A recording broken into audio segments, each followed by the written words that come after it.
my sister who has traveled all the way from Malawi, Honorable Monica Changanamuno. I hope I got it right, my sister.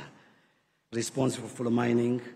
Also, Mr. Abdurrahman bin Khalid Al-Balushi, special delegation from the Kingdom of Saudi Arabia, who is Under-Secretary for Minerals and Resources. Excellencies, ambassadors, high commissions, and members of diplomatic corps, attendants here, our regional commissioners, permanent secretaries, and senior representative, religious leaders, and my brother, the regional commissioner of Dar es Salaam. My brother, we are safe and we have been safe. Asante sana. Sana kwa kutulinda, to make sure our delegates are safe all these days. Members of the parliament, business leaders, members of the media, distinguished guests, ladies and gentlemen, protocol observed. Welcome to Tanzania Mini Mining Indaba. I know High Commissioner of South Africa thinking, do we have another Indaba? Yes, Tanzania, we can. And today is a testimony. Indaba is coming here to Tanzania. Honorable Dr. Biteko, Deputy Prime Minister, I wish to begin by thanking you personally and also Madam President for not being here, of course, but of course you are representing her today. But also to thank you for agreeing to set aside your pressing and heavy responsibility and accepting our invitation to facilitate the 5th Tanzania Mining and Investment Forum. It is a monumental privilege to have you here today. Mheshimiwa, asante sana kwa kushiriki nasi today. Excellencies, ladies and gentlemen, as a proud Tanzanian, I am delighted that we are hosting yet another international and world-class event in the magnificent city of Dar es Salaam. I can evidently contribute and attribute this to our leader, Her Excellency Dr. Samia Suluhu's effort to promote the country as the best tourist, but also as an investment and attractive investment destination. Please give a big applause to Her Excellency Dr. Samia Suluhu Hassan. We applaud Her Excellency, the President, for all these efforts in the last few years. Lastly, but not least, I want to thank our distinguished guest for being here today to explore and unfold the potential of Tanzania mining sector. It gives me a great pleasure and satisfaction to see a broad range of delegates from local, regional, and international, diplomatic corps, and international and local companies from around the world. To those who have traveled so far here today and who have come all the way to Tanzania, a very large country, very beautiful, and with undoubtedly a very friendly people like ourselves smiling here today. I do encourage all of you to see much of Tanzania while you are here. Please do take your time to go outside the city gates to further explore the beautiful of our country, but also my beautiful island or paradise island of Zanzibar. Excellencies, ladies and gentlemen, what we are witnessing today is a fruitful of many months of preparation and intensified efforts by Tanzanian Ministry of Minerals and its organizing partners, of course, DMG events, and also Ocean Business Partners. Without doubt, as a co-organizers from Ocean Business Partners and DMG events, we agree that being selected as ministry's preferred partners for this very first international edition of Tanzania Mining and Investment Forum came as a reflection from our previous projects, particularly the very successful event of Tanzania Energy Congress, which was held here last month. Excellencies, ladies and gentlemen, 6 years ago, Ocean Business Partners saw a need to have a space where energy and mining stakeholders from both within and outside the country can connect, share knowledge and experience, and be informed about plans and priorities of Tanzania government in the energy sector. As a natural resource consulting and advisory firm, we knew more about helping clients understand values from resources assets through little about organizing such a big and international event such as this here today. Therefore, we invited DMG Events, a global company handling events of the global avenues and exhibition, to join us, and evidently we had inaugural of the first Energy Congress in 2017, which was officiated by Her Excellency Dr. Samia Suluhu Hassan when she was the Vice President of the United Republic of Tanzania. The tales about success of this event, Honorable Deputy Prime Minister, reached the ears of our friends at the Ministry of Minerals, and a new partnership was born. I'm proud for what we have accomplished here today. In Ethiopia, there is a proverb, when the heart overflows, it comes out of the mouth. And my heart overflows with gratitude for the privilege of working with the young Minister, Honorable Anthony Mavunde. If you please, a big applause, our Minister. Alongside the Permanent Secretary, I call him the bulletproof, Mr. Harry Mahimali. If you please give him a big applause. And I also like to thank both of you profoundly for your unwavering support and your valuable cooperation. Excellencies, ladies and gentlemen, Tanzania Mining and Investment Forum is a global event organized under the patronage of the Minister of Minerals. This year's event brings together over 2,000 stakeholders in the industry across the world. As my colleague Damien has mentioned, I don't need to mention all these countries: Vietnam, Thailand, Australia, part of the world, including the cabinet-level government officials, investors, business leaders, and researchers. Particularly, this event aims to attract new mining investors from around the world, exchange views on how to improve the environment to speed up investment opportunities and operation. It also aims to deliver world showcasing of brands, especially Tanzania brands, to the entire mining value chain. It also aims to bring light to new market and opportunities such as business-to-business opportunities and so forth. Mheshimiwa Dr. Biteko, there is a say in Kiswahili, wanasema, umoja ni nguvu, utengano ni udhaifu.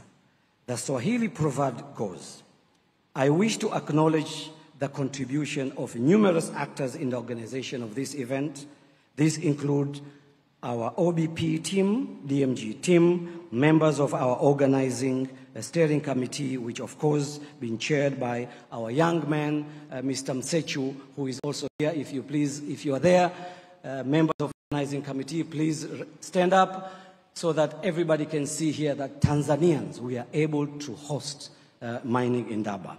Of course, our partners, Anglo Gold Ashanti, Barrick Gold, Taifa Mining, Total Energies, Tembo Nickel, Stanbic Bank, Solar Nitrochemical, TRX Gold, Oking, NMB Bank, Transmit Limited, Oryx Energy, and CRDB.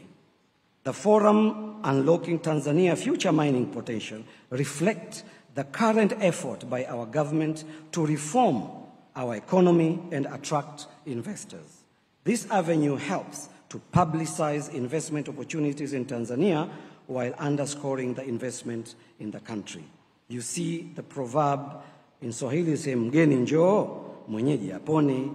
This is to say, welcome my guest, that I too may benefit. We hope The investors who are here today will convince that if they invest in Tanzania, they can profit and make profit as well as our country. Excellencies, ladies and gentlemen, I conclude by earnestly commending Her Excellency Dr. Samia Suluhu's commitment to make Tanzania a good address for mining and business investment and other investment, of course. Tanzania, as many of us, is our country rich endowed with varied minerals ranging from gold, diamond, rubies, tanzanite, gemstone, nickel, copper, and so forth. So her effort to make our country internationally competitive while ensuring a proper balance of benefits to the investor. I consider this gathering as one of more planks in building the mutual trust of investment and also inflows to the sector. Over the next few days, I hope we will have a fruitful discussion, and I hope together we can raise the contribution of the mineral sector in Tanzania and gross domestic product. Thank you very much indeed. I thank you very much. Tanzania, kazi endelee. Asante sana. Thank you very much. Our partner from Ocean Business Partners, Abdul Samad Abdul Rahim. And for reminding us that there are bulletproof members of the team that have been behind this Tanzania Mining Indaba. We've changed the name. Honorable Deputy Minister, with your kind permission, I think it would be very important for us to get a very short salam za mkoa from Mr. Honorable Albert Chalamila, if he would agree. Just salam za mkoa, please. Kwa kifupi. Karibu sana.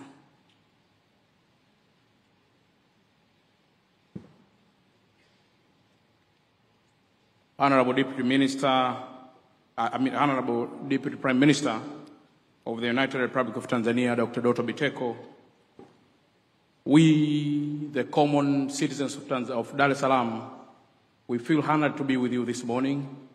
Na tumpigie makofi sana Mheshimiwa Waziri kuwa hapa leo. I would like also to forward a word of thanks to Honorable Mavunde kwa namna pia alivyoandaa mkutano huu vizuri sana. Naye pia tumpigie makofi mengi sana. The organization, of course, is good. And of course, whoever is here is very happy, of course, to be with us this morning also. Dar es Salaam and Tanzania is a good land, in fact, to invest. I do welcome all who are here to visit and to revisit Dar es Salaam, and if possible, also to have time to close your eyes in different tourism attractions around Tanzania, and of course get time also to be there. You'll feel something good, quite different the way you came here, but of course when you get out of this room, you'll also experience quite different. Mheshimiwa Naibu Waziri Mkuu, Dar es Salaam iko salama sana, na tunamshukuru sana Mheshimiwa Mavunde kama ambavyo nimesema, lakini zaidi pia nawashukuru sana wageni wote kwa kuwa hapa mkoa wa Dar es Salaam, na ambao kwa hakika ni mkoa ambao uko salama sana. Her Excellency President Dr. Samia ensured investors with stable and predictable policy, friendly investment environment, and all that encourages you investors to invest at our land. Finally, do not get out of this meeting room without having some words of Swahili. I want you all, when you get out of this room, to at least be fluent in Swahili, because Swahili is our national language. Asanteni sana kwa kunisikiliza. Asante sana, Mheshimiwa. I think it's very important to be welcomed by the host of the city, that was the Regional Commissioner of Dar es Salaam and our host in this city. We're going to get a very short word from the Minister of Mining from Malawi, the Honorable Monica Changamanmuno, who is going to come and talk to us. As we mentioned before, she's traveled all the way from Malawi to be here to also share her experience. And we welcome her to the podium now to also hear some few remarks, how things are in Malawi and the synergies therein. A very warm welcome. Karibu sana.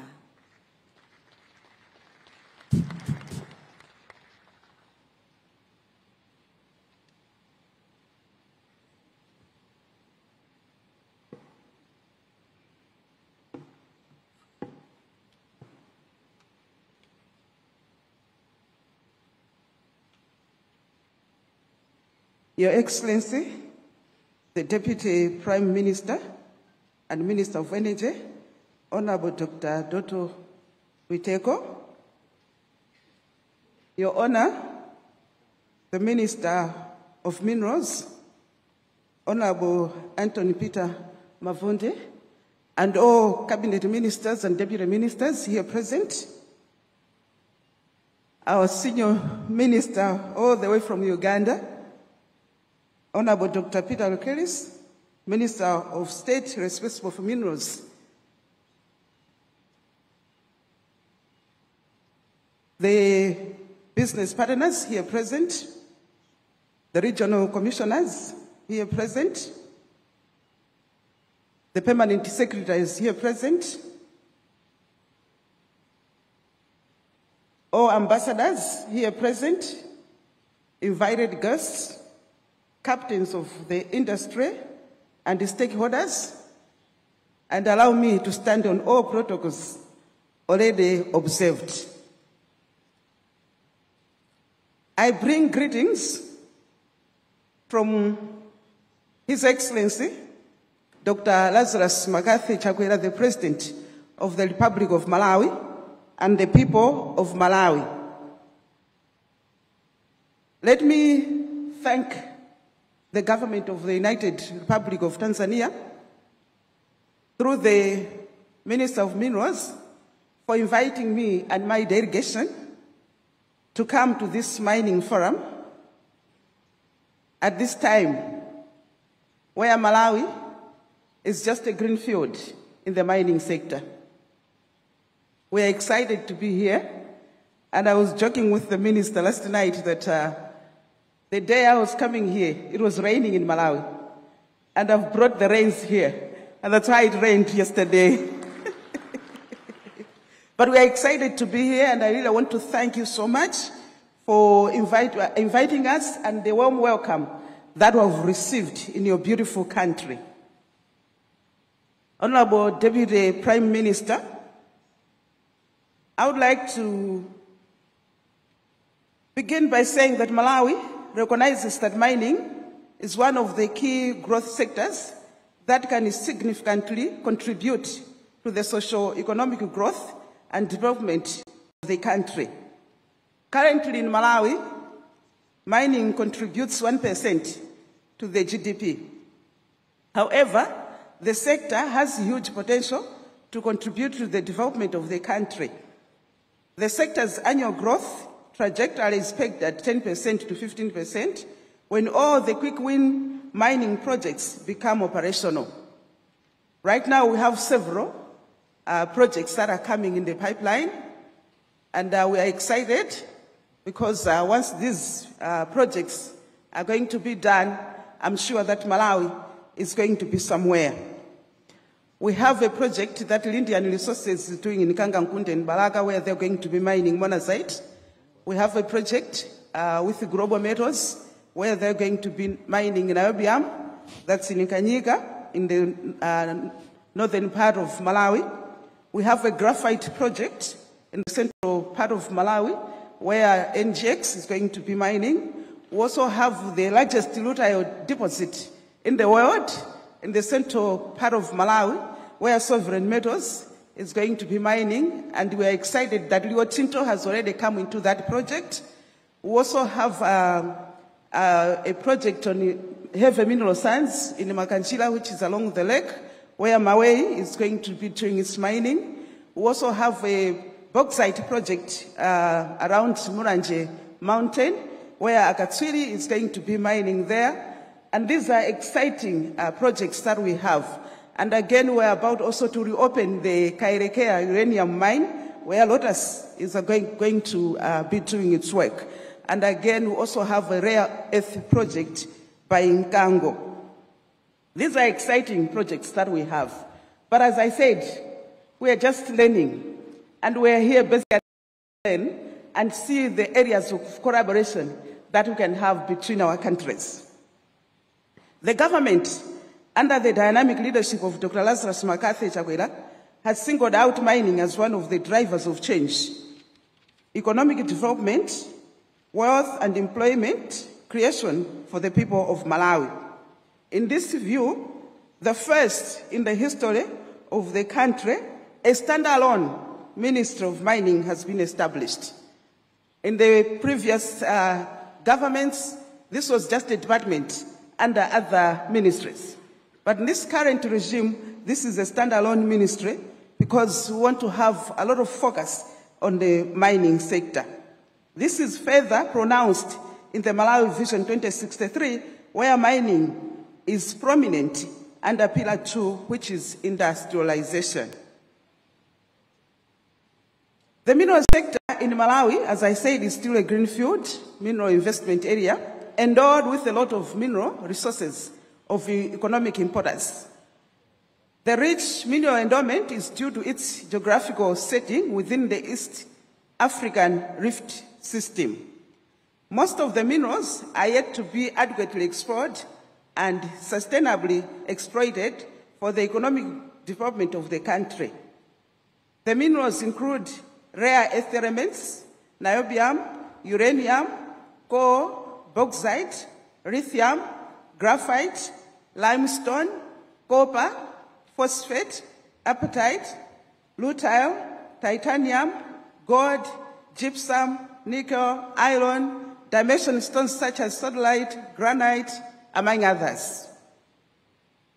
For a long time, I thought Malawi had done something bad to God, because I would hear about mining developments in Zambia, mining developments in Mozambique, mining in the United Republic of Tanzania, but little was being heard about Malawi.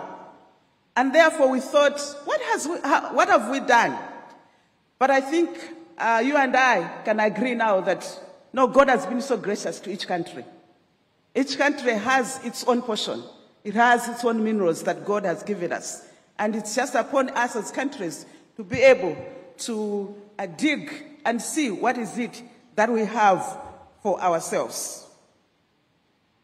Honorable Deputy Minister, the occurrence of these minerals, peace and stability in the country, and the deliberate political will to put the mining sector among the top priority lists of economic activities for socio-economic development of the country, among others, create a conducive environment for serious and capable investors to invest in mining in Malawi. Investors are requested to invest in a number of minerals because of the diversity of mineralization, segmented as follows. 1, invest in the oil and gas advanced exploration in the potential areas of Lengwe, Mwavi, and Vaza Basin, where we already have data sets from previous exploration activities among 6 blocks. 2, invest in minerals that are raw materials for industrial development for the manufacturing of different materials such as iron and steel, glass, and different metallic equipment. 3, invest in minerals that are raw materials for energy production to support industrial development. The energy minerals include oil and gas, uranium, and coal. 4, invest in minerals for energy transition, such as heavy mineral sands, rare earth, niobium, and lithium. I know that now the focus is now focusing on the critical minerals because of the transition that is taking place. And we're excited that even in Malawi, we have these critical minerals.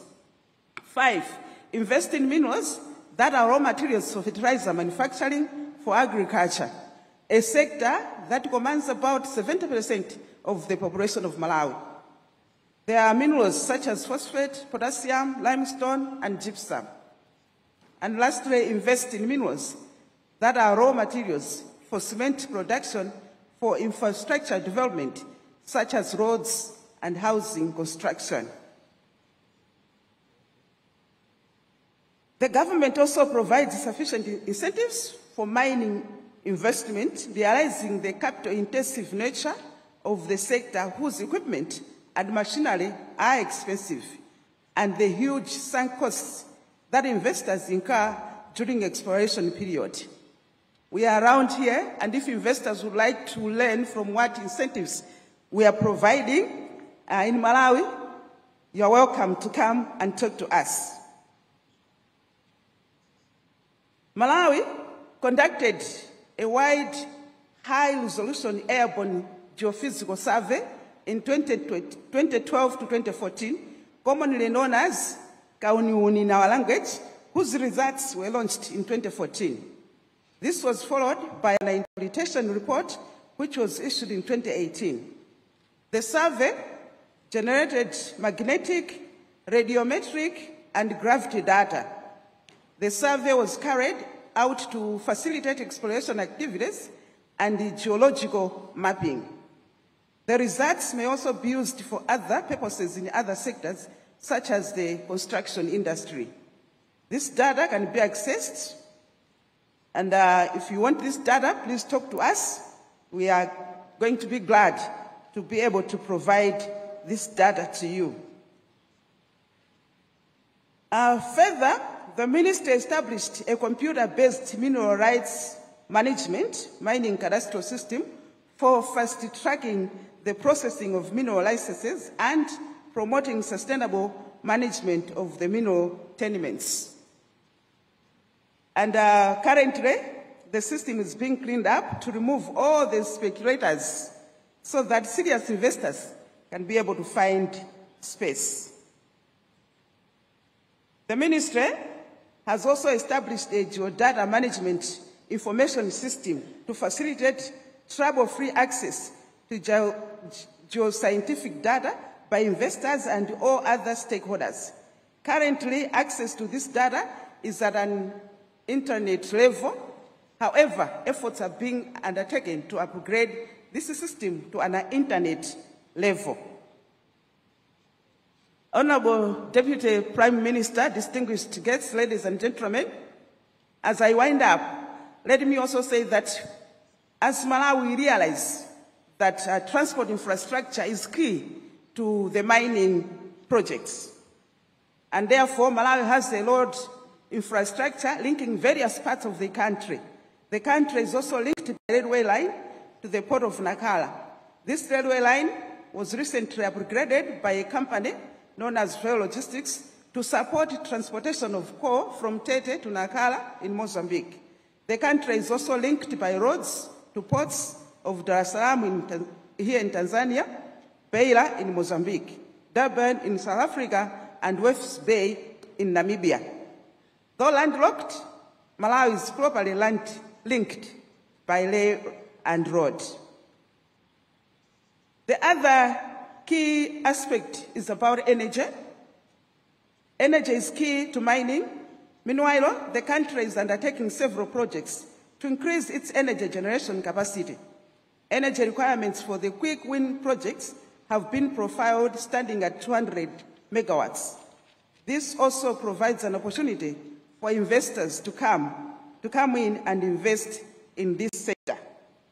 In conclusion, Malawi calls upon investors to come and invest in her greenfield mining sector. I know there are so many companies that are investing here. I'm sure it can be easy to extend your investment to Malawi. The political will, legislative framework, mineralization of the country, and the incentives provided make it conducive for any serious investor to come to Malawi. The opportunities are in abundance. Let me finish by saying, Safusa adajapula, nzeru zaeka, adavika sima madzi. These are Malawian proverbs that just say that if you don't ask, you might end up being lost. And therefore, as we are saying that Malawi, we are just coming in the mining sector. We are here to learn. we are here to be able to be taught what we need to do so that we don't make the same mistakes that were already made as you were studying. And therefore, please hold our hand so that we move together. We're also here to see the opportunities of collaboration, because as we are saying, last week I was with my brother, the Deputy Minister of Minerals in Cape Town, where we're discussing about critical minerals and the opportunity that Africa has, because these minerals are endowed here in Africa. And therefore, as Africa, we need to look at the whole supply chain so that we don't miss the opportunity for job creation for our sons and daughters of the soil, so that as we go forward, we are able to catch the opportunity and be able to do value addition within Africa. And therefore, we need to collaborate, because if Malawi has these minerals and Tanzania has these minerals, if Tanzania has a factory here, we in Malawi can be able to take opportunity of that factory and use it. And then for Malawi can have also a factory for mineral X. And then Tanzania and all other African countries that have that mineral can also take an opportunity to use that factory. And therefore, let's collaborate as African countries so that value addition is done within Malawi. Your Excellency,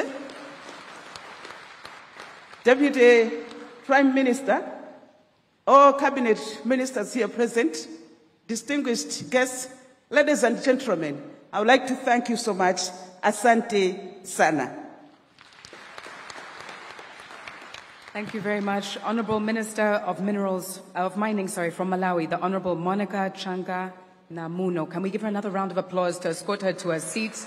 Very impassioned speech there, opening the doors to collaboration between Malawi and Tanzania and beyond. I think this is not only the Tanzania Mining and Investment Forum anymore. We've expanded the scope. So thank you very much. We would also like to get a short hello from the Minister of Minerals from Uganda, Honorable Peter Lockris, to also get a feel for what is happening in Uganda. Very briefly, an overview. We welcome you to the podium and hope that you'll make it really short and sweet, that we capture the essence of what's happening in Uganda in a few short minutes. A very warm welcome, Honorable Minister.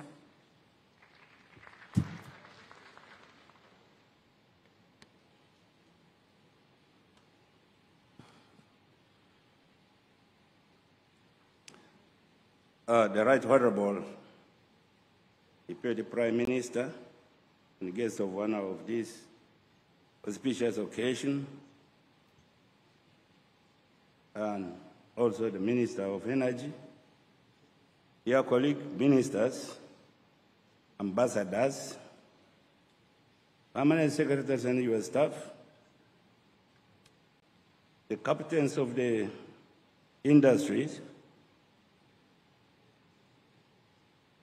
ladies and gentlemen, I'm happy to be here today to share with you discussions about minerals in Africa. Africa generally is endowed with mineral potentials. The good thing is, geology does not respect borders. What you find elsewhere in Africa, you find in another place. So if one minister talks about minerals availability in their country, they are not restricted there, except a few. In Uganda, what we have not seen is tantalite, which is here in Tanzania. We haven't seen this charcoal in that place. But it doesn't matter. The rest are there. Industrial minerals are available, plenty. The coppers, etc. Industrial, the limestones, the marbles are also there. Then the critical minerals, the graphites, the coppers, all that. They are in Uganda, plus others. So, God is very democratic in distributing resources. It doesn't say, I don't want so and so. So with us, we have borders with the DRC. It has plenty of minerals that we have in Uganda. We carried out This fiscal survey sometime, 80% of the country is covered. We saw different types of minerals. Then we are now carrying out in the part of northern Uganda, so what our president said recently, which is now what we are trying to do, who is, of course, is almost a native of Tanzania. President General Museveni, when he talks about Tanzania, you think he's from Tanzania. I'm told he studied here in Dar es Salaam, and his village comes from the southwestern Uganda. So at times you find people, you speak, those who come from near the Lake Victoria, they speak the same language, which is very good indeed. Fortunately or unfortunately for me, or both, I come from the northeastern part of Uganda, and that's why I also understand Kiswahili even if I don't speak fluently. I am a neighbor of the Kenyans, and we are together since then. So when I say we here have a lot of potentials, and I'm saying whatever has been mentioned by other ministers as existing in their countries, they are also existing in Uganda. So what we only want to do is to get the potentials, because if you allow everything to be done, even trying to find out the quantities and so on, the surveys, then it means things will be very tough for the investors. It is good we do feasibility studies, establish resources, so that when we advertise, they are able to come and they don't charge us exorbitantly for the feasibility studies, which are very expensive. So if we can do that, they will really rush. If you are here in Tanzania, what you hear of here, just come to Uganda, go to Kenya, and elsewhere. We are all now Africans, and what we need is to cooperate and establish whatever plans can be established nearby, instead of exporting raw materials very far. Either we refine within the countries, or we cooperate and say, if I have it and you have a nearby factory for further processing, we can beneficiate of a certain level, then to go and refine and do everything else, then can be done by a neighbor, which is very good. Then we export to other people.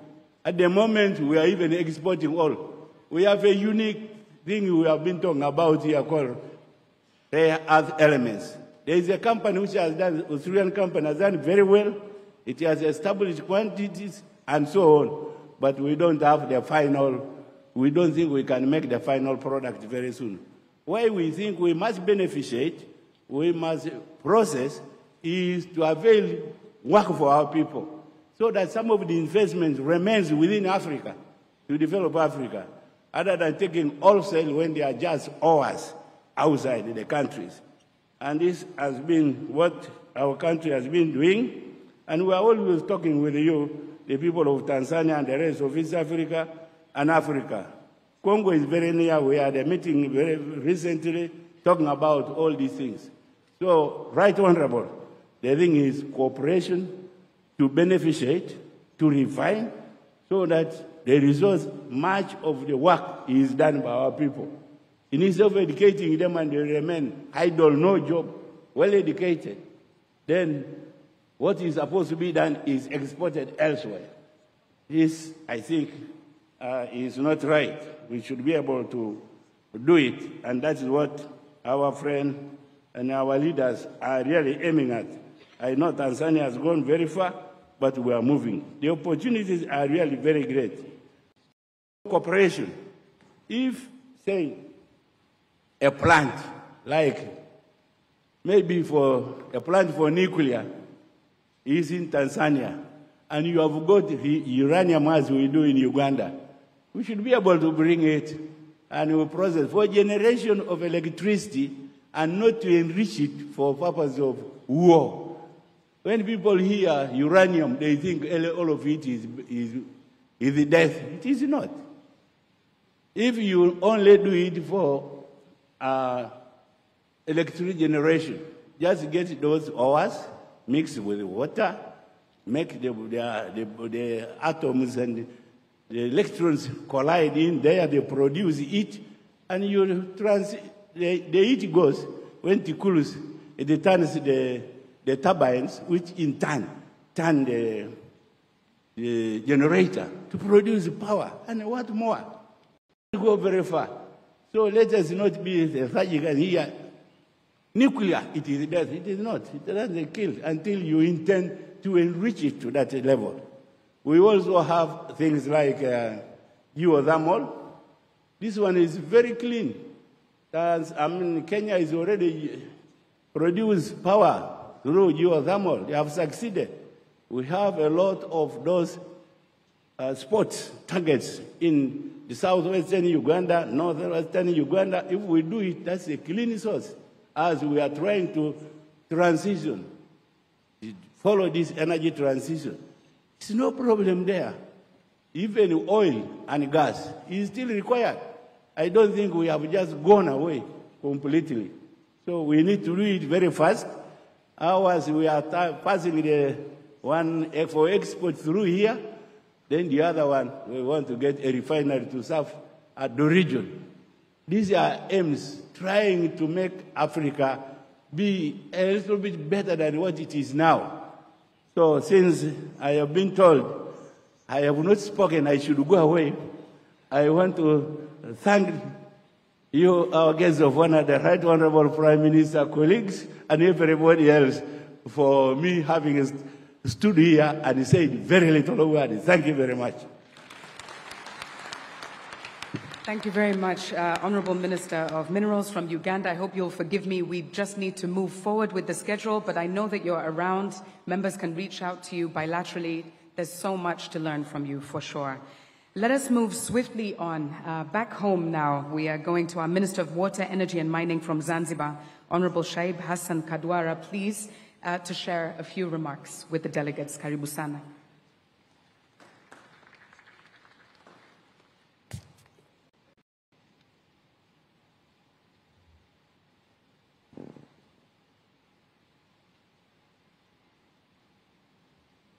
Mheshimiwa Doto Mashaka Biteko, Naibu Waziri Mkuu wa Serikali ya Jamhuri ya Muungano wa Tanzania na Waziri wa Nishati, Mheshimiwa Anton Peter Mavunde, Waziri wa Madini wa Serikali ya Muungano wa Tanzania, waheshimiwa mawaziri mliopo hapa, manaibu mawaziri,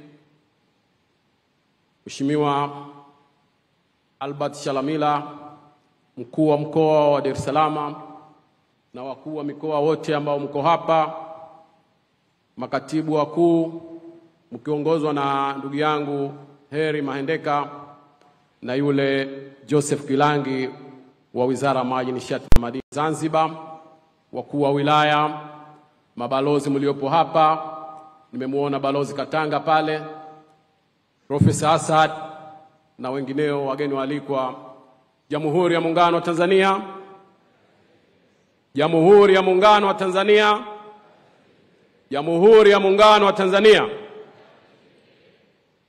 Mheshimiwa mgeni rasmi, awali ya yote ninamshukuru Mwenyezi Mungu kwa kutupa fursa nyingine ya kuwa pamoja katika kutimiza lengo letu hili la kufanya mkutano wa kimataifa wa uwekezaji katika sekta ya madini hapa kwetu. Mheshimiwa mgeni rasmi, kwa niaba ya Serikali ya Mapinduzi Zanzibar, Wizara ya Maji, Nishati na Madini na mimi mwenyewe binafsi, napenda nimshukuru ndugu yangu Mheshimiwa Anton Peter Mavunde kwa mashirikiano makubwa ambayo anatupatia ndani ya serikali yetu ya Jamhuri ya Muungano pamoja nasi tulioko Zanzibar. Mheshimiwa Naibu Waziri Mkuu, huu ni uendelezo wa pale ambapo ulipaacha wewe. Kwa hiyo Mheshimiwa, usiwe na wasiwasi, shughuli inaendelea. Mheshimiwa Naibu Waziri Mkuu, sitokuwa na speech kubwa. Zaidi ni kushukuru ujio huu ambao kwetu ni fursa na itaendelea kufungua fursa kwa kule Zanzibar. Niwaombe wageni wetu alikwa, mkaribie Zanzibar. Ni beautiful island of Africa, ni sehemu ya utalii. Vile vile tunategemea Zanzibar kufungua soko la madini, Zanzibar soko. Kwa hiyo kila ambaye atakuwa project proposal yake tunamkaribisha sana, na wale ambao watakuwa wale ambao wafanya biashara ambao watakuwa na nia ya kufungua biashara zao Zanzibar za kusaminisha madini, tunawakaribisha sana. Mheshimiwa, baada ya hayo naomba nishukuru kamati yako, nimshukuru Balozi Abdul Samad na timu yake kwa kutualika na kutushirikisha katika hafla hii muhimu ndani ya nchi yetu. Jamhuri ya Muungano wa Tanzania, asanteni sana, niwashukuru nyote. Asante sana Mheshimiwa. Kabla kuendelea, naomba kutambua uwepo wa Tanzania Youth in Mining. Can you please stand up? Tanzania Youth in Mining, who are in the building with us today. Please wave to the guest of honor. Wamewakilishwa na mwenyekiti wao pamoja na katibu na wajumbe wote. Karibuni sana. Okay, we've come to the main event. I would now like to welcome to the podium the Minister of Minerals, Honorable Anthony Peter Mavunde. I will also ask him to help me to welcome the guest of honor, whose schedule is very tight and we're very happy to have with us today. Karibu sana Mheshimiwa.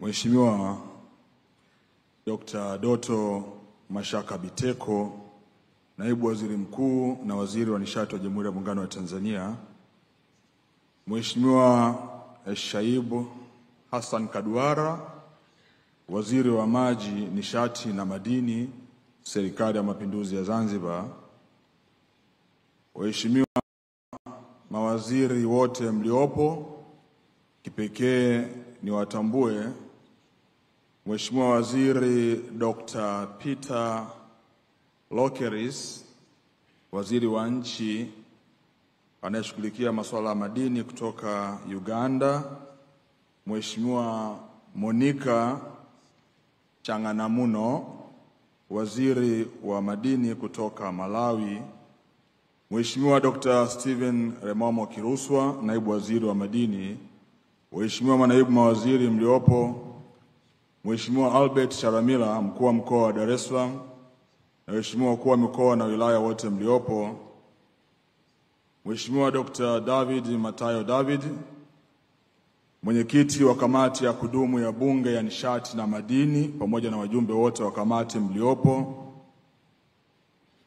Waheshimiwa wabunge wote mliopo, Bwana Heli Mahimbari, Katibu Mkuu wa Wizara ya Madini, makatibu na manaibu katibu wakuu wote mliopo, Waheshimiwa mabalozi mnaowakilisha nchi zenu, viongozi wa dini wote mliopo, viongozi wa vyama vya siasa, viongozi wote wa serikali na taasisi mbalimbali mliopo, wadau wote wa mkutano huu, waandishi wa habari, mabibi na mabwana, Jamhuri ya Muungano wa Tanzania. Mheshimiwa Naibu Waziri Mkuu, kwanza kabisa nianze kwa kumshukuru Mwenyezi Mungu mwingi wa rehema aliyetuwezesha kufika hapa siku ya leo na kujumuika pamoja katika mkutano huu mkubwa wa kimataifa wa madini na uwekezaji unaofanyika nchini Tanzania. Nitumie fursa hii kukushukuru wewe, lakini pia nimshukuru sana Mheshimiwa Rais wa Jamhuri ya Muungano wa Tanzania Dr. Samia Suluhu Hassan kwa kukubali mwaliko wetu wa kuwa mgeni rasmi na kukuomba uje umwakilishe katika mkutano huu mkubwa ambao tunaamini kupitia uwepo wako tutapokea maelekezo na ujumbe ambao Mheshimiwa Rais alikusudia kuutoa. Nichukue fursa hii kipekee kabisa kukushukuru wewe binafsi kwa kazi nzuri na kazi kubwa ulioifanya na hata kupelekea mkutano huu mkubwa kufanyika hapa nchini Tanzania. Kazi hii uliisimamia kwa kiwango kikubwa ukiwa waziri wa madini, na leo tuko hapa tukisherehekea moja ya matunda yako ya kazi nzuri ulioifanya katika nchi yetu ya Tanzania, na hasa umuhimu wa kuwa na mkutano mkubwa wa madini na uwekezaji nchini Tanzania. Mheshimiwa Naibu Waziri Mkuu, tunakushukuru sana. Mheshimiwa Naibu Waziri Mkuu, kama unafahamu kuwa mkutano huu hufanyika kila mwaka kwa lengo la kukutanisha wadau mbalimbali wa madini kutoka ndani na nje ya nchi ili kubadilishana mawazo, uzoefu na ujuzi kuhusu shughuli za sekta ya madini. Mkutano huu unawezesha wadau wa madini kupata taarifa mbalimbali kuhusu maendeleo ya sekta ya madini. Aidha, mkutano huu unatoa fursa ya kuhamasisha na kukuza uwekezaji katika sekta ya madini kwa kuendelea kufahamisha ulimwengu rasilimali tulizonazo na utayari wetu katika kushirikiana na jumuiya ya kimataifa katika kuendeleza rasilimali madini tulizonazo. Vile vile, mkutano huu ni sehemu ya kuvutia mitaji ya uwekezaji katika sekta ya madini kutoka ndani na nje ya nchi baada ya kuwafahamisha na kutambua fursa zilizopo. Mheshimiwa Naibu Waziri Mkuu, mkutano huu pamoja na mambo mengine utawezesha kujadili fursa za uwekezaji zilizopo, upatikanaji wa mitaji, matumizi ya teknolojia ya kisasa na ubunifu katika utafutaji, uchimbaji, uchenjuaji na uongezaji thamani madini kwa kuzingatia uhifadhi na utunzaji wa mazingira. Aidha, mkutano huu utaangazia masuala ya matumizi ya madini mkakati kwa ajili ya uzalishaji wa nishati safi. Mheshimiwa Naibu Waziri Mkuu, kauli mbiu ya mkutano huu ni Unlocking Tanzania's Future Mining Potential.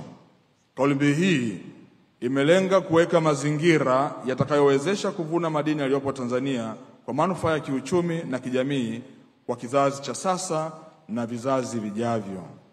Ili kufikia hatua ya kuvuna madini, ni lazima shughuli za utafutaji wa kina wa madini husika ufanyike kwa lengo la kugundua mashapo yanayoweza kuchimbwa kibiashara. Aidha, utafutaji wa madini unakuwa rahisi pale ambapo zipo taarifa za awali za kijiolojia zinazoashiria uwepo wa madini mbalimbali.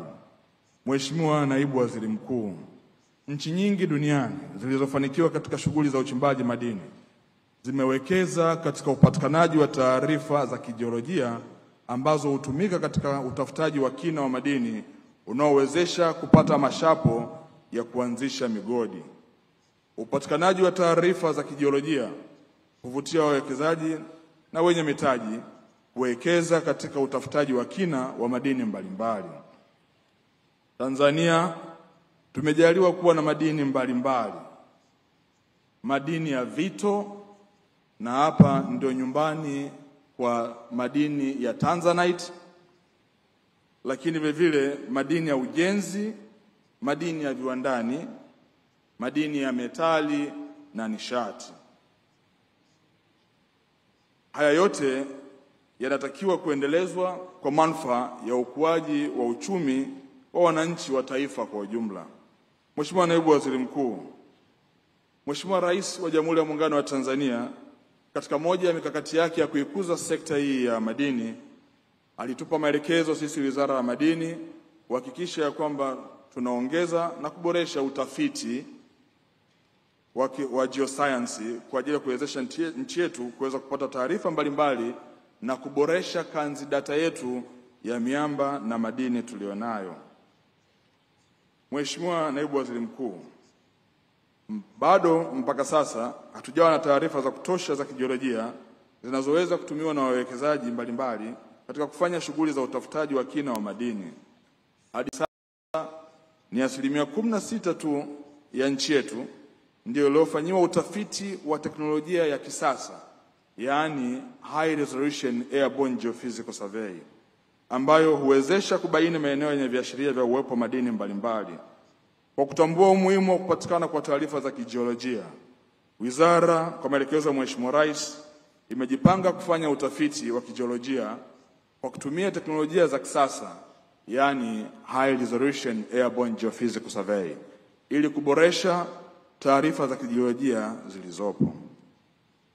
Mheshimiwa Naibu Waziri Mkuu, ili kutekeleza mpango wa upatikanaji wa taarifa za kijiolojia, Wizara imekuja na kauli mbiu isemayo Vision 2030, madini ni maisha na utajiri.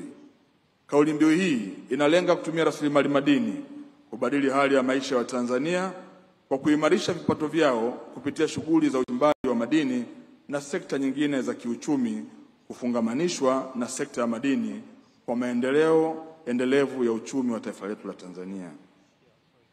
Mheshimiwa Naibu Waziri Mkuu, tunaamini kupitia utafiti huu wa kina utakaofanya, sekta nyinginezo zitanufaika na taarifa kupitia Wizara ya Madini, hasa Wizara ya Maji, ambao tunajua hivi sasa Mheshimiwa Rais amenunua mitambo ya kuchimba visima, na sisi Wizara ya Madini tukikamilisha kufanya utafiti tutasaidia pia kutoa taarifa hizi kwa Wizara ya Maji ili wachimbe visima vingi virefu katika maeneo ambayo tumeyabaini yenye miamba yenye maji, ili Watanzania wapate maji safi na salama.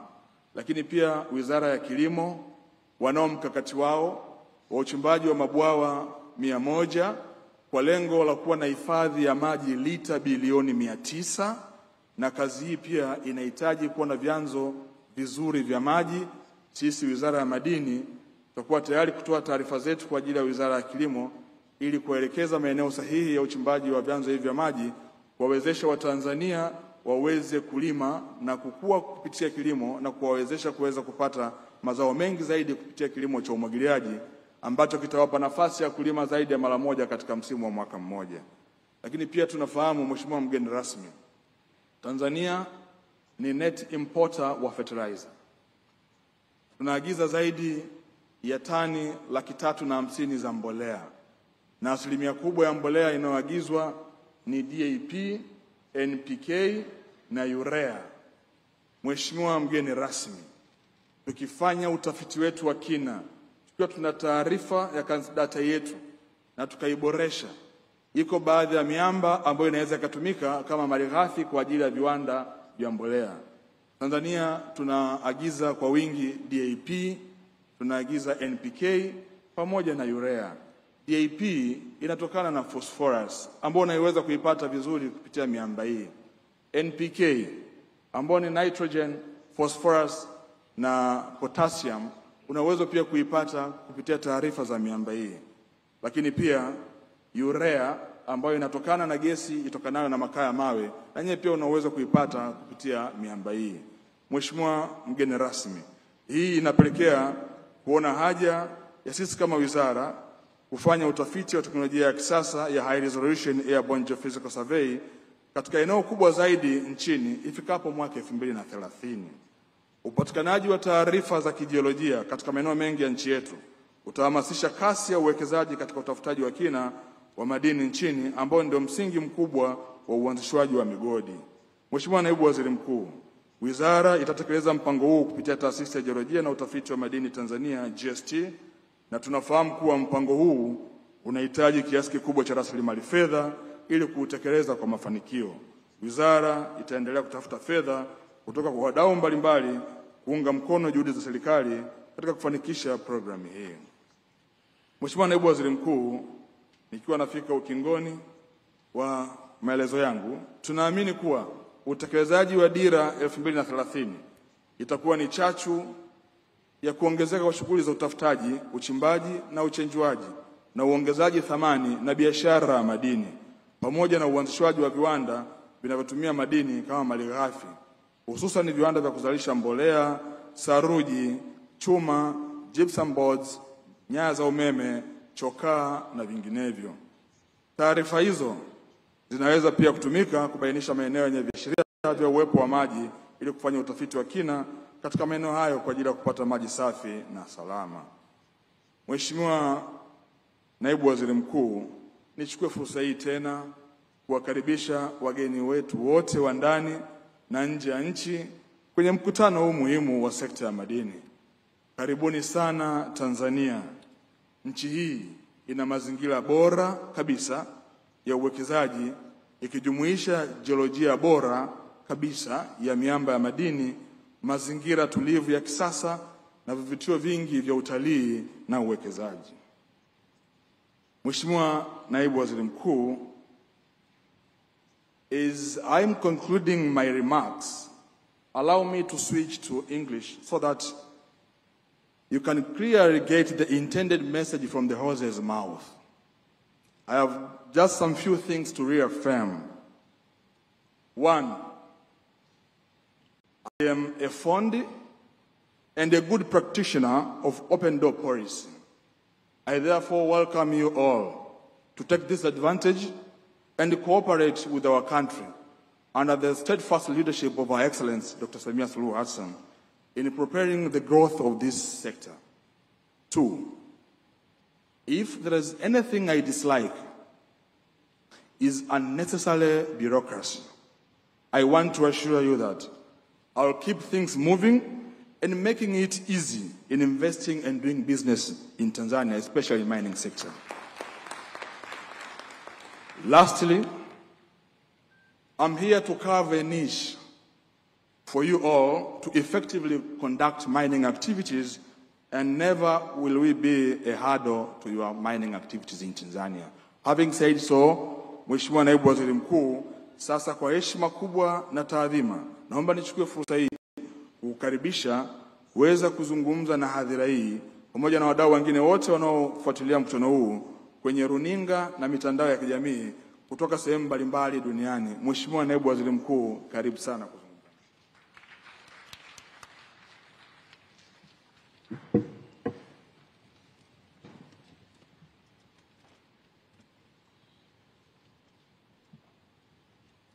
Tukae.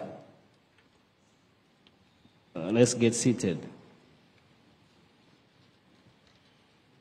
Mheshimiwa Anton Peter Mavunde, Waziri wa Madini, pamoja na waheshimiwa mawaziri wote mlioko hapa, Mheshimiwa Shaibu Kaduara, Waziri wa Maji, Nishati na Madini kutoka Serikali ya Mapinduzi ya Zanzibar, Mheshimiwa Steven Kiruswa, Naibu Waziri wa Madini, pamoja na waheshimiwa manaibu waziri wote mlioko hapa, Mheshimiwa Albert Chalamila, Mkuu wa Mkoa wa Dar es Salaam, pamoja na waheshimiwa wakuu wa mikoa kutoka mikoa mbalimbali hapa nchini, viongozi wa vyama vya siasa, Mheshimiwa David Matayo, mwenyekiti wa kamati ya kudumu ya Bunge ya Nishati na Madini, pamoja na waheshimiwa wajumbe wote wa kamati ya kudumu ya Bunge ya Nishati na Madini, Mheshimiwa Heli Mahimbali, Katibu Mkuu Wizara ya Madini, pamoja na wakatibu wakuu wote kutoka wizara mbalimbali mlioungana pamoja nasi, waheshimiwa sana mabalozi mnaowakilisha nchi zenu hapa nchini, lakini mabalozi wa Tanzania mnaotuwakilisha kwenye nchi mbalimbali duniani, viongozi wa dini,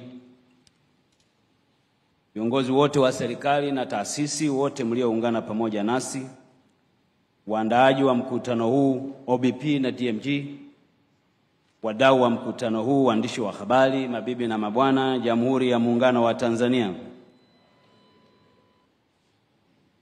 Kwanza, kabla sijasema, naomba mtambue kuwa mlimwalika Mheshimiwa Waziri Dr. Samia Suluhu Hassan, Rais wa Jamhuri ya Muungano wa Tanzania, ili aweze kufungua mkutano huu muhimu. Lakini kutokana na ukweli kwamba amekuwa na majukumu mengine mengi, ameona nitume mimi nije nimwakilishe. Na kwa kweli maneno nitakayosema sio yangu. Mimi nakuja kusema maneno ya aliyenituma. Na kwa hiyo nitajizuia sana kutoa maoni yangu, ukizingatia aliyenituma ni rais wa nchi, mkuu wa nchi.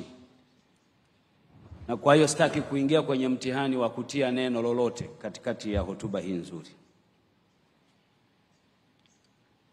Mheshimiwa Rais, wakati ninamjulisha kuwa nimefika Dar es Salaam kwa ajili ya shughuli hii, pamoja na kupewa hotuba ya kuwasilisha hapa, lakini amenituma salamu maalum kutoka kwenye ziara aliyoko huko Zambia.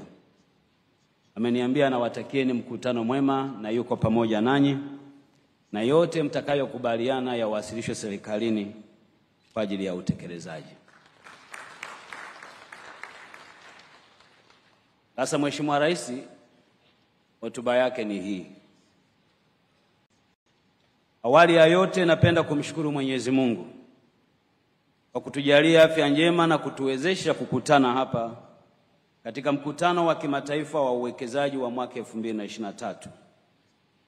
Naomba vile vile nikushukuru sana wewe Mheshimiwa Waziri wa Madini pamoja na wasaidizi wako wote, waandaaji na wadau kwa kunialika kuja kushiriki pamoja nanyi.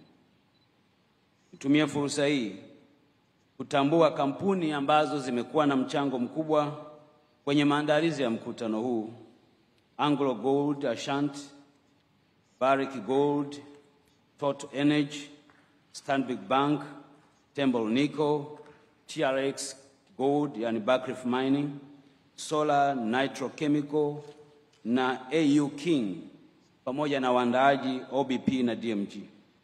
Kwanza kwa kufanya mkutano huu mzuri na maandalizi ambayo nimejulishwa yamekamilika bila matatizo yoyote.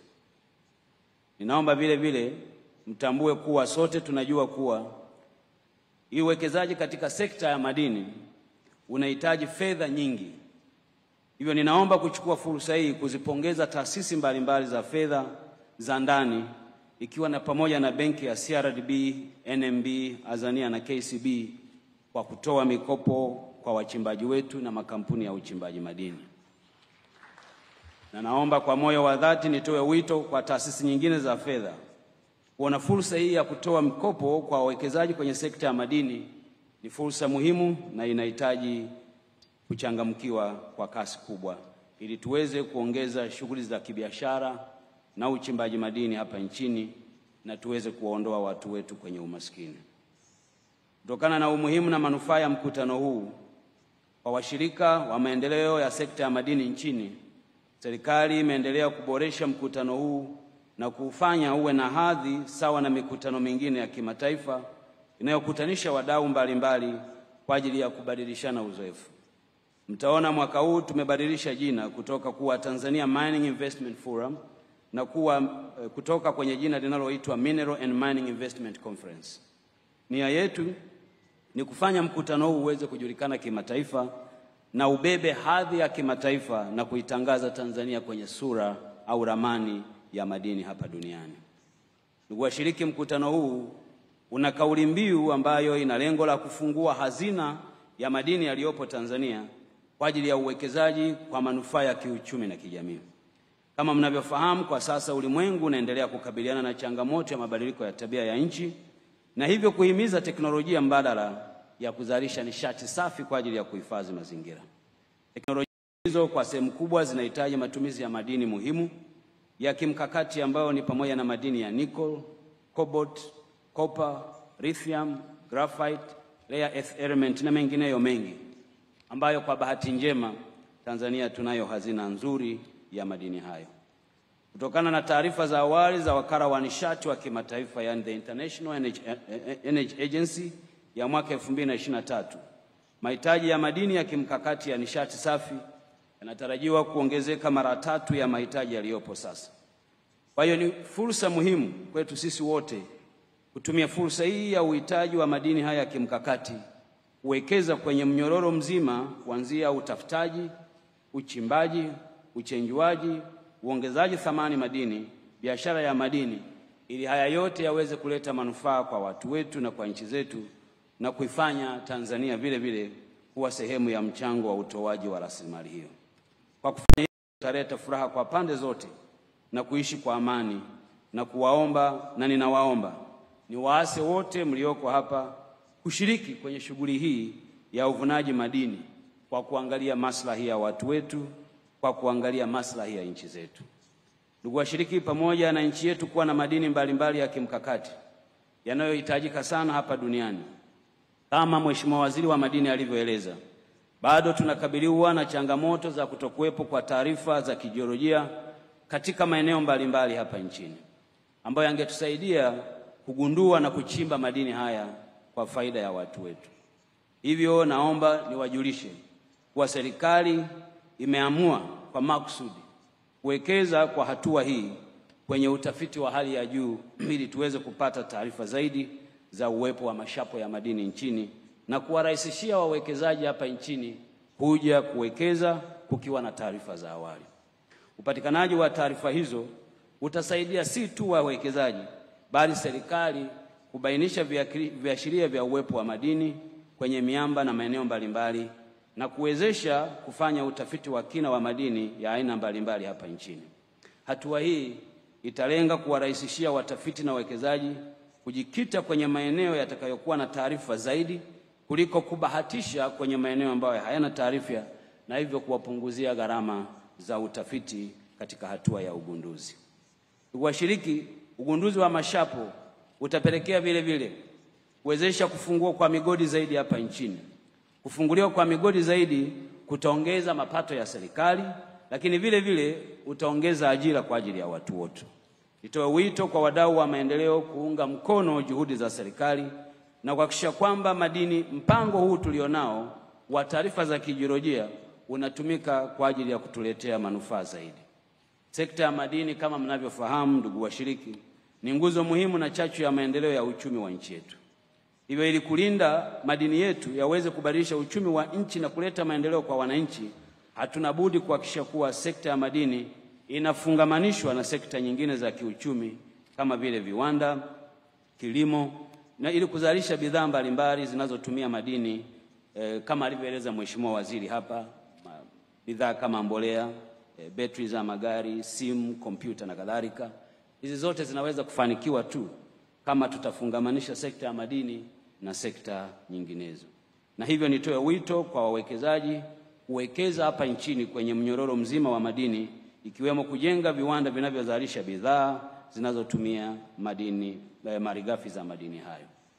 Ndugu washiriki, kutokana na umuhimu wa sekta ya madini katika ukuaji wa uchumi wa nchi yetu, serikali imeendelea kuboresha mazingira ya uwekezaji hapa nchini. Ninafahamu kuwa yako maeneo yanahitaji upatikanaji wa umeme. Nafurahi kuwajulisha kuwa baadhi ya migodi mikubwa ambayo ilikuwa haijaunganishwa na uwepo wa umeme sasa tunaipelekea umeme. Hadi sasa migodi mikubwa ikiwemo Geita Gold Mine, Stami Gold na migodi mingine ambayo kwa miaka mingi ilikuwa inatumia mafuta, sasa tumeiunganisha na gridi ya taifa kwa ajili ya kuipatia umeme na hivyo kupunguza gharama za uzalishaji. Ninafurahi vile vile kuwajulisha kuwa migodi zaidi ya 350 ya wachimbaji wadogo imeunganishwa na umeme wa gridi ya taifa ili kuwapunguzia gharama wachimbaji wetu na kurahisisha shughuli zetu. Katika habari ya miundombinu, naomba niwajulishe pia kuwa tumeendelea kuimarisha miundombinu mbalimbali hususan barabara kwa kuwapelekea miundombinu hii mahali penye uchimbaji madini. Tunaendelea na ujenzi wa reli ya kisasa ambayo itakuwa ni nyenzo muhimu ya kusafirisha bidhaa kutoka kwenye migodi na kuipeleka kwenye masoko makubwa duniani. Nataka niwahakikishieni vile vile kuwa tunaendelea na ujenzi wa barabara kwenye maeneo ya migodi mikubwa, migodi ya kati na migodi midogo. Nia yetu ni kuwafanya wachimbaji wetu waweze kupata nafuu zaidi ya ubebaji wa mizigo. Ndugu washiriki, pamoja na uwepo wa mkutano huu wa kimataifa, serikali haijawasahau wachimbaji wadogo. Serikali inatambua umuhimu wa wachimbaji wadogo kwenye uchumi mkubwa wa madini nchini. Serikali inatambua uwingi wa wachimbaji wadogo ni fursa muhimu ya kukuza uchumi wa nchi yetu, kuwapatia ajira vijana walio wengi, lakini kuhamisha teknolojia kutoka kwa wakubwa kuipeleka kwa walio wadogo. Serikali imeendelea kutambua mchango wao na imeendelea kuwasaidia kwenye maeneo yao. Hivi karibuni nilipata bahati ya kualikwa na Mheshimiwa Waziri wa Madini kwa ajili ya uzinduzi wa mitambo ya uchorongaji iliyonunuliwa kwa ajili ya kusaidia wachimbaji wadogo. Ninafurahi kuwajulisha kuwa kazi hii inaendelea. Tutaagiza mitambo mingine zaidi kwa ajili ya kuwaongezea nguvu wachimbaji wetu wadogo ili taarifa za kijiolojia walizonazo zitokane na sayansi iliyopatikana kwenye uchorongaji. Kwa wachimbaji wakubwa, nataka niwahakikishie kuwa mazingira ya uwekezaji yameendelea kuboreshwa. Hivi ninavyosimama hapa, hadi sasa kwa kipindi kifupi, kampuni 9 za kimataifa za uchimbaji mkubwa wa madini zimeingia ubia na serikali kwa ajili ya uchimbaji wa madini mbalimbali, ikiwemo madini ya nickel, kinywe, mineral sands, yani mchanga wa baharini, rare earth elements, dhahabu pamoja na almasi. Hivyo nataka niwatoe wasiwasi wawekezaji wote wakubwa nchini na walioko nje ya Tanzania, na kwa kupitia mkutano huu niwajulishe kuwa Tanzania ni mahali salama pa kuwekeza. Karibuni mwekeze kama walivyokuja wengine. Nataka niwaombe, hatutakuwa na urasimu wala ucheleweshaji litakapokuja swala la uwekezaji. Kazi yetu ni kujenga mazingira rahisi na rafiki kwenu ili kuwe na hali ya manufaa kwa pande zote, yani win-win situation. Ndugu washiriki, nimefahamisha pia kuwa baada ya kufunguliwa kwa mkutano huu kutakuwa na mada mbalimbali zitakazojadiliwa na wataalamu pamoja na wadau kutoka ndani na nje ya nchi. Nimeona mada zinazohusu umuhimu wa madini ya kimkakati, yani critical and strategic minerals, mada ya masuala ya utunzaji wa mazingira. Mada hizi ni muhimu kutokana na uelekeo wa dunia wa kutaka kupunguza hewa ya ukaa kutokana na matumizi ya gesi inayozalishwa na mafuta ya dizeli na petroli kwenye magari. Niwaombe mtumie fursa hii washiriki wote kukaribia kwenye mkutano huu, mjadili, maana hili ni kongamano, mkongamane, mje na mapendekezo na sisi kama serikali tutayachukua na kuyafanyia kazi. Na hili nataka nieleze tu kwa kifupi. Mkutano uliopita wa mwaka jana kulikuwa na maazimio 9. Ninafurahi ubunifu wa Wizara ya Madini. Wameyachukua maazimio yote 9. Wametengeneza jarida au chapisho ambalo nimeliona hapo mezani, ambalo limeonyesha yale tuliyoazimia kwenye mkutano uliopita na yamefanywaje kazi, na naamini yale ambayo mtayapata kwenye mkutano huu vile vile tutayatengenezea mpango mkakati kwa ajili ya kuyatekeleza. Na kwa hili nawapongeza sana Wizara ya Madini kwa kuja na mrejesho huo. Mkutano huu haupaswi kuwa mkutano wa kupiga picha. Unapaswa kuwa mkutano wa kazi. Yale tunayozungumza leo, kesho tuone tofauti inatokea kwenye sekta yetu ya madini. Ndugu washiriki, kabla sijamaliza hotuba hii, napenda pia kuwakaribisha na kuwaalika mtembelee vivutio mbalimbali kwenye maeneo yetu hapa nchini, ikiwa ni pamoja na mbuga za wanyama maarufu kama mbuga za Serengeti, Ngorongoro, pamoja na mlima maarufu duniani, mlima wa Kilimanjaro, ambao mnafahamu kuwa ni mlima mrefu zaidi kuliko milima yote barani Afrika, na bila kusahau kutembelea fukwe nzuri za bahari za Dar es Salaam pamoja na Zanzibar. Baada ya kusema hayo, naomba kwa moyo wa dhati niwashukuru sana kwa kunisikiliza, na naomba sasa kutamka rasmi kwamba mkutano wa kimataifa wa madini wa uwekezaji wa mwaka 2023 umefunguliwa rasmi, na watakieni mkutano mwema. Mungu ibariki Tanzania, Mungu ibariki sekta ya madini. Asanteni sana kwa kunisikiliza. Asante sana Mheshimiwa.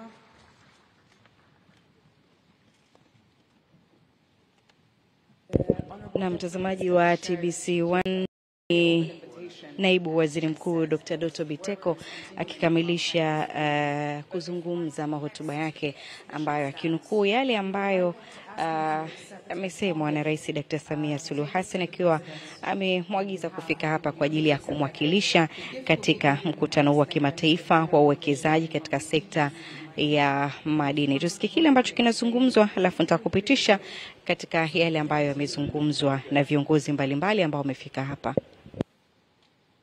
Mheshimiwa Naibu Waziri Mkuu na Waziri wa Nishati, Mheshimiwa Waziri wa Madini, itoshe tu kusema itifaki imezingatiwa. Hapa tuna zawadi ambayo imebuniwa na kutengenezwa na Kituo cha Gemolojia Tanzania. Zawadi hii imetengenezwa kwa madini ambayo yanapatikana hapa nchini, na haya madini ni aina ya zoisite. Tunasema zoisite in ruby, ambayo ni madini ambayo ni mwamba madini ya ruby yanapatikana. Na madini ya ruby yana gharama kubwa sana ukiachilia yale ya damu. Sasa nini maana yake? Kwenye zawadi hii, Mheshimiwa Naibu Waziri Mkuu, kwenye mnara huu ambao tumeutengeneza, na haya madini yanaonekana ya meusi yanaitwa honorable, lakini haya madini ya kijani, haya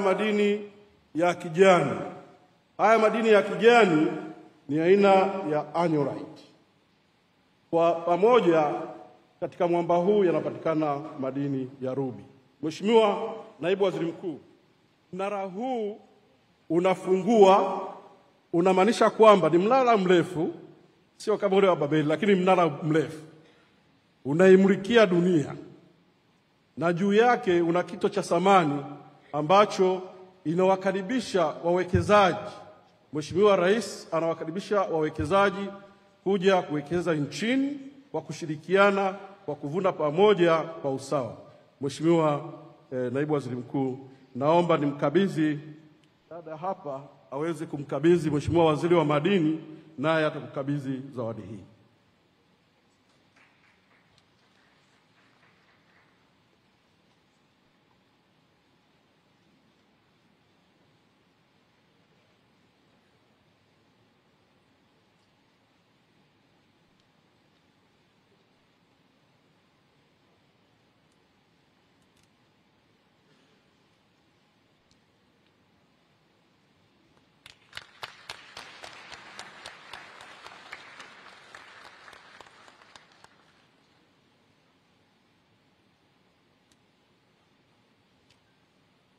Mheshimiwa Waziri Mkuu, zawadi ya pili nayo ni zawadi ambayo imetengenezwa na Kituo cha Gemolojia Tanzania kwa madini ya vito kwa ajili ya Mheshimiwa Rais wa Jamhuri ya Muungano wa Tanzania, na haya madini yanaitwa amethyst. Maana yake ina symbolize deep love, happiness and wealth. Sasa ni upendo wa dhati wa mama yetu Samia Suluhu Hassan kwa Watanzania na watu wote duniani, lakini furaha na utajiri. Hii inamaanisha kwamba utajiri wa madini tulionayo, na mama anasema mwaka 2020-30 madini ni maisha na utajiri.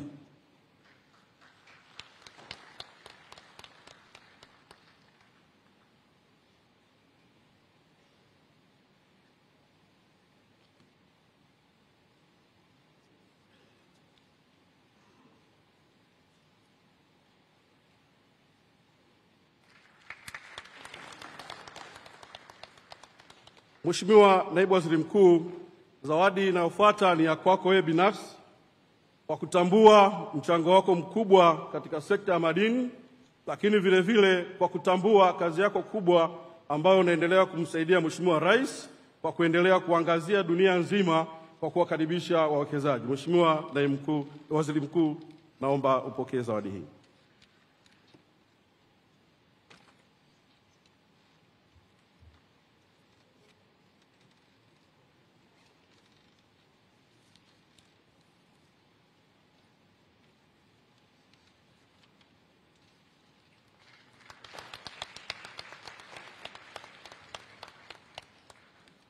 Asanteni sana kwa kunisikiliza.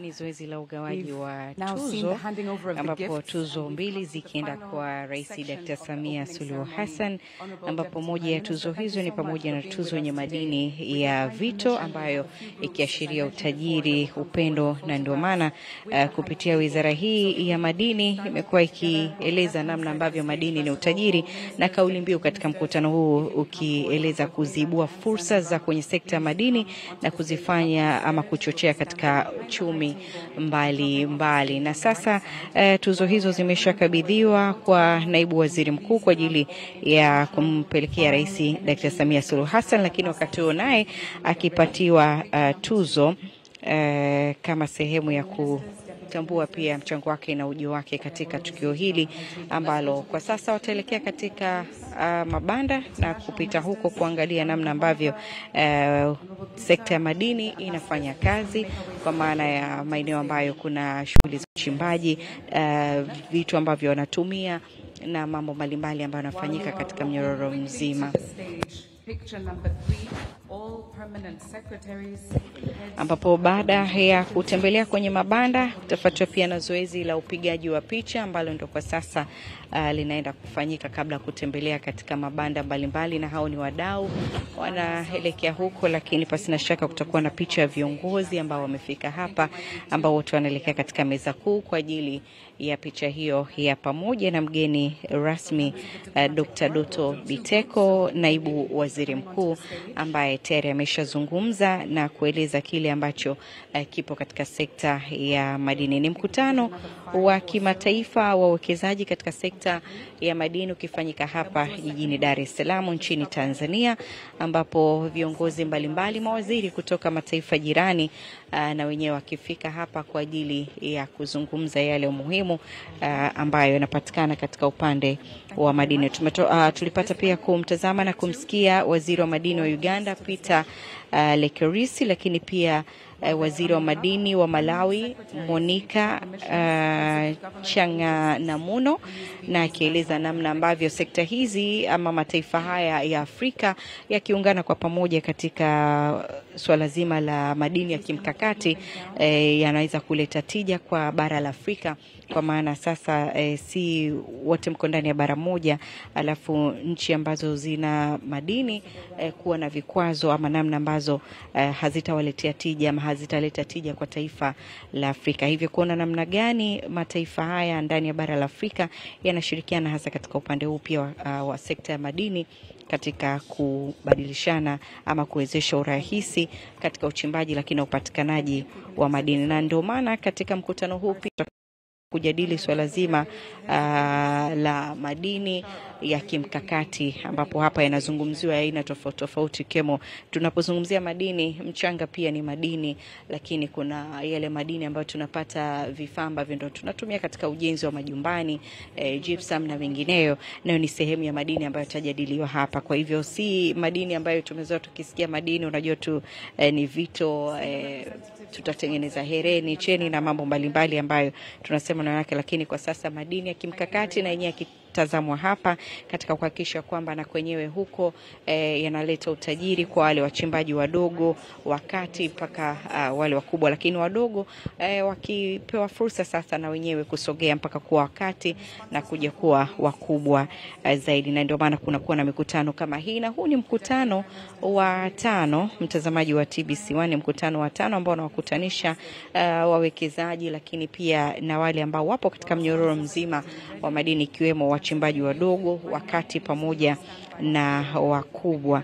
Kwa hivyo bado unaendelea hapa, na utakuwa ni mkutano wa takriban siku 2, na sasa zoezi linaloendelea hapa ni la picha, kabla hatuja kupeleka moja kwa moja katika upande wa mabanda mbalimbali, ambako huko na kwenyewe utaweza kwenda kuona namna gani teknolojia katika uchimbaji wa madini na yenyewe inachukua nafasi katika sekta hii ya madini. Kwa hivyo huko mwenzangu Anwar Mkama atakupitisha katika mabanda ambapo mgeni rasmi anatazamiwa kupita huko kwa ajili ya kutazama namna ambavyo teknolojia na mambo mbalimbali katika sekta hii ya madini. Sponsors, please step off the stage this way.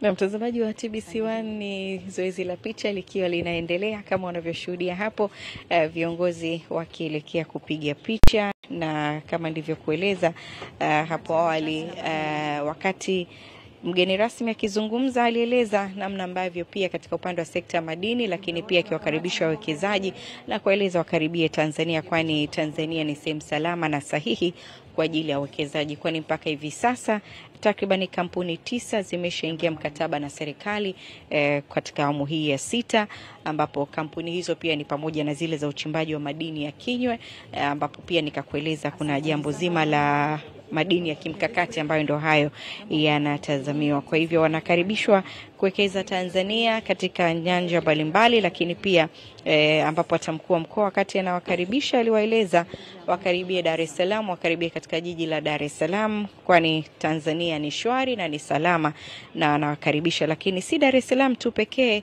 Tanzania imebarikiwa vivutio, hivyo na wenyewe waweze kupita huko kwa ajili ya kuweza kubarizi na kutembea, kwani hawatajuta kuitembelea Tanzania. Lakini tulipata kumsikia pia waziri wa madini wa Malawi, lakini pia na wengine waliozungumza wakisifia Tanzania na wakisema wanajivunia kuwa Tanzania, kufika Tanzania, na wanafurahia pia kuwepo hapa na mambo mbalimbali ambayo yanafanyika. Pasi na shaka furaha hiyo itawarejesha tena hapa kwa ajili ya kufanya uwekezaji, lakini pia kujifunza mambo mbalimbali. Zoezi la picha likiwa linaendelea, kutakuwa pia na mada katika mkutano huu ambapo ni swala zima la utunzaji wa mazingira, lakini na yale madini ya kimkakati. Na sasa mtazamaji, baada ya zoezi la picha kukamilika, sasa ni kupeleke moja kwa moja kwa Anuari.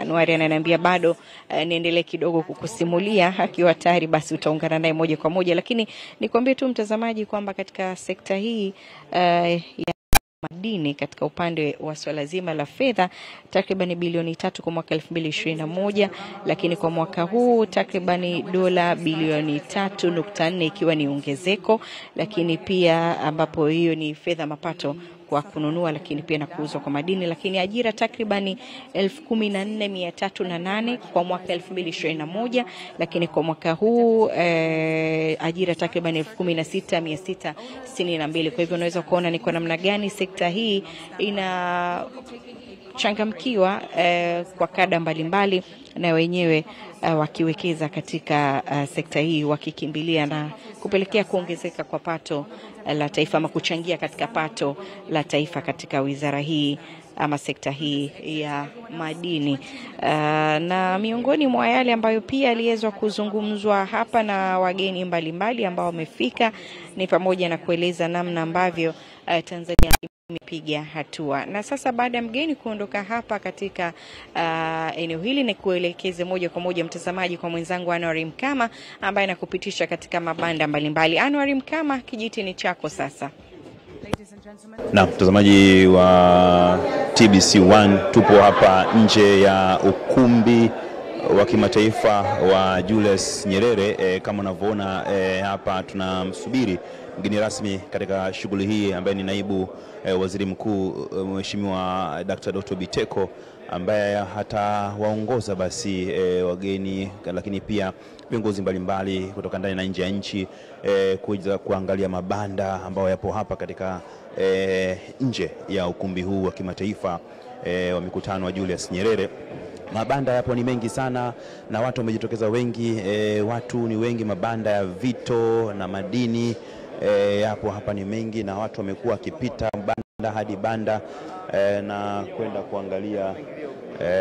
kwenda kuangalia vitu mbalimbali. Kwa hiyo bila shaka tutaweza kushuhudia kile ambacho naibu waziri mkuu atakapokuwa akitembea banda moja hadi jingine kuweza kuangalia vitu mbalimbali, na hapo ndipo ambapo tutaweza kushuhudia. Lakini kwa hivi sasa washiriki katika mkutano huu wa uwekezaji katika sekta ya madini, mkutano wa kimataifa wa uwekezaji katika sekta ya madini, wamekuwa wakipita katika mabanda haya kuweza kushuhudia. Kumbuka Tanzania ni taifa ambalo limejaliwa kuwa na madini mbalimbali, kama mwenzangu Shamimu Mlacha alipoweza kuweka bayana hapo mapema kabisa.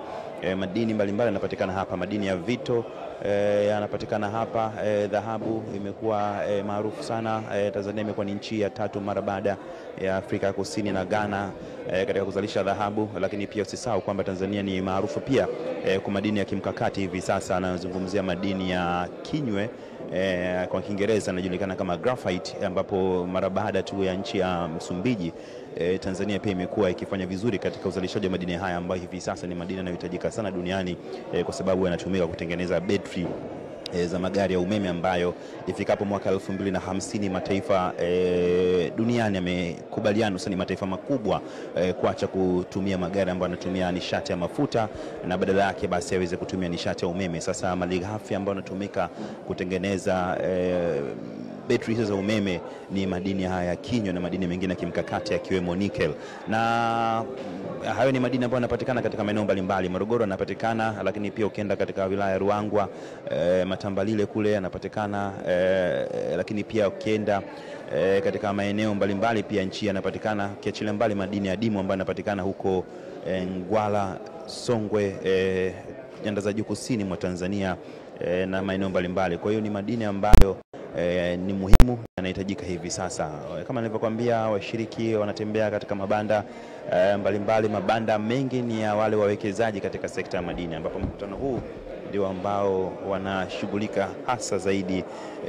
Wenyewe wapo pia mabanda mengine wapo, kama zipo kampuni mbalimbali ambazo pia katika mnyororo wa thamani katika sekta madini nazo zinashughulika. Nazungumzia pia makampuni yanashughulika na masuala ya nishati, ya mafuta yapo hapa, mambo ya maji yapo hapa, lakini pia nimeona HST ambao wanashughulika na swala zima la jiolojia, utafiti katika miamba. Kwa hiyo hapo hapa. Kwa hiyo kumekuwepo na watu mbalimbali. Kwa mfano hapa unaona hilo banda ni banda ambalo linashughulika na madini ya Kinywe, Faru Graphite Corporation. Hawa nao hapo hapa. Hawa ndio nilikuwa nakwambia madini haya sasa yanashughulika